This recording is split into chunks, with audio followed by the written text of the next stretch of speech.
جهزوا شنطكم يلا عشان هنسافر عبر الزمن قريب. ده الكلام اللي مارك ماركم قاله لما كان بيقول ان هو هيخترع آلة الزمن. لما كان مايك بيشتغل على مشروع يعرف باسم جايكوبس لادر.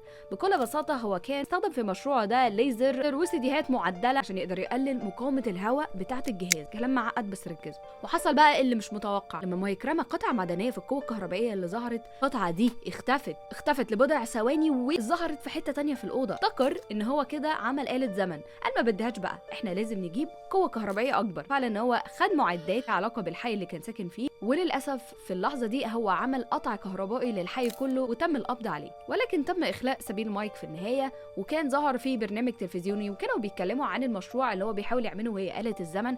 وسالوه في التلفزيون، قالوا له لو انت هتقدر تسافر بالزمن هتاخد معاك ايه؟ رد عليهم مايك وقال هاخد معايا الموبايل بتاعي. حصل بقى ان فعلا سنه 1997 الراجل ده اختفى. الحكايه ونقول ان حصل الموضوع ده فتحوا ملفات ليها علاقه بقضايا الاختفاء بسبب ظروف غامضه او ان هم يلاقوا اشياء غريبه. واللي ظهر معاهم بقى ان هم اكتشفوا ملف قضيه ل 1930. اكتشفوا زي ما تقولوا ماسوره كبيره جدا كان جواها شخص ما ماسك في ايديه تليفون، والتليفون يعود الى التسعينيات. فهل كده مايك رجع بالزمن؟ ولكن للاسف ما نجحش. خليني بقى اقول لكم على حاجه. الحقيقه ان مايك اصلا عايش، كان لسه ظاهر في مقابله سنه 2015 في التلفزيون. والسؤال هنا، لو مايك هو اللي عايش، مين اللي خلوه يسافر عبر الزمن وكان معاه موبايل من التسعينيات؟ من الاخر، هل مايك جرب على بني ادم تاني؟